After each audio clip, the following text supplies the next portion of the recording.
तो आज पार्वती जी ने ब्राह्मणों को बुलाया और ब्राह्मणों को बुला करके बढ़िया सुंदर उनको प्रसादी पवाई। सब लोग बड़े तृप्त हो गए ब्राह्मण।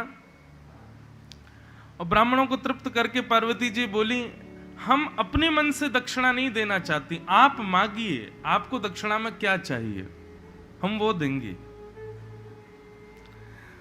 तो शास्त्रों में कहा जाता है कि भाई ब्राह्मणों को सबसे प्रिय यदि कोई है तो वो महादेव है। शंकर जी को बहुत प्रेम करते हैं समस्त ब्राह्मण जन।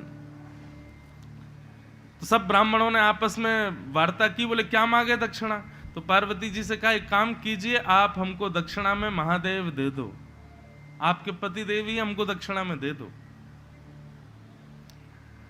पार्वती जी ने जैसे ही दक्षिणा सुनी तो पार्वती जी तो रोने लगी, बोली ये क्या हो गया, एक तो मैंने वचन दे दिया कि आप जो मांगेंगे सो देंगे, वही दक्षिणा में देंगे। ब्राह्मण बुलाए हैं, दक्षिणा तो देनी है, लेकिन इनकी मनमानी दक्षिणा दें तो वो तो कैसे संभव होगा, अपने पति को कैसे दे सकती हैं हम। बड़ी व्याकुल हो गई पार्वती जी, व्याकुल होकर के बैठी थी, चिंता कर रही थी क्या करें क्या करें। इतने में ही गणपति जी आए और आकर के मैया से बोले, मैया क्या हुआ, आप इतनी परेशान क्यों हो। पार्वती जी ने पूरी बात बताई। बोले देखो, हमने ब्राह्मण बुलाए और उनसे कहा मुंह मांगी दक्षिणा देंगे। हमने कहा आप दक्षिणा बताओ क्या चाहिए, वही देंगे। और ब्राह्मणों ने आपके पिताजी मांगे हैं दक्षिणा में। बेटा तुम ही बताओ, पिताजी कैसे दे दूं मैं दक्षिणा में। कोई पत्नी अपने पति को दक्षिणा देती है क्या, दक्षिणा में देती है क्या। और ये तो महादेव है, हमारे प्राण बसते हैं इनमें, इन ब्राह्मणों को कैसे दे दूं। पर बिना दिए जा भी नहीं सकती, क्योंकि दक्षिणा मुंह मांगी देनी है और ब्राह्मणों ने इन्हीं को मांगा है, बड़ी विडंबना है, क्या करें। तब गणेश जी बड़े प्रसन्न हो गए और एक क्षण भी विचार नहीं किया, तुरंत मैया को एक युक्ति बताई। बोले मैया ये तो बड़ा आसान है, आपकी मनोकामना भी पूरी हो जाएगी और ब्राह्मणों को दक्षिणा भी मिल जाएगी। बोले क्या करना है।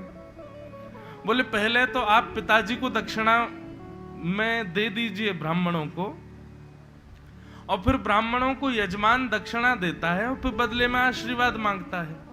आप ब्राह्मणों से कह देना आपकी मनमानी दक्षिणा हम आपको दे रहे हैं और हमारा मनमाना आशीर्वाद आप हमको देना।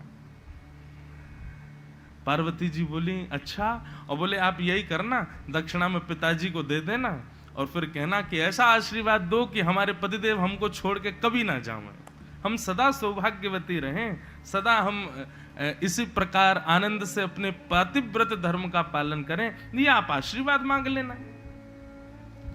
पार्वती जी तो बड़ी प्रसन्न हो गई।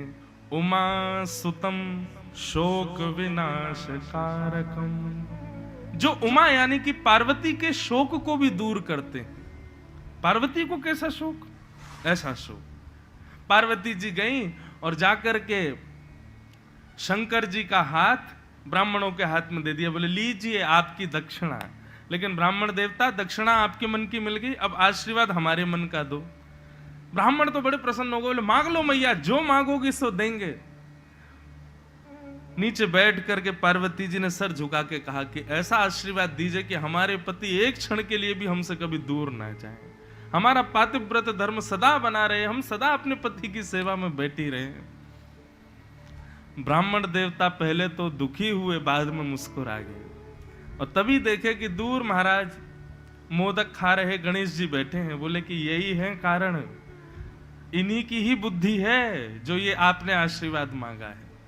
और समस्त ब्राह्मणों ने पार्वती जी को आशीर्वाद स्वरूप पातिव्रत धर्म कभी टूटे ना आपका, ऐसा आशीर्वाद दिया और महादेव सदा आपके संग विराजी रहे, ऐसा आशीष प्रदान किया। तब सब देवताओं ने पुष्प वर्षा करके गणेश जी को वंदन किया। बोले आपकी बुद्धि को प्रणाम है। इसलिए भैया वो बुद्धि प्रदायक है, विवेक प्रदायक है। इसलिए किसी भी भारत में शुभ कार्य से पहले गणेश जी को वंदन किया जाता है।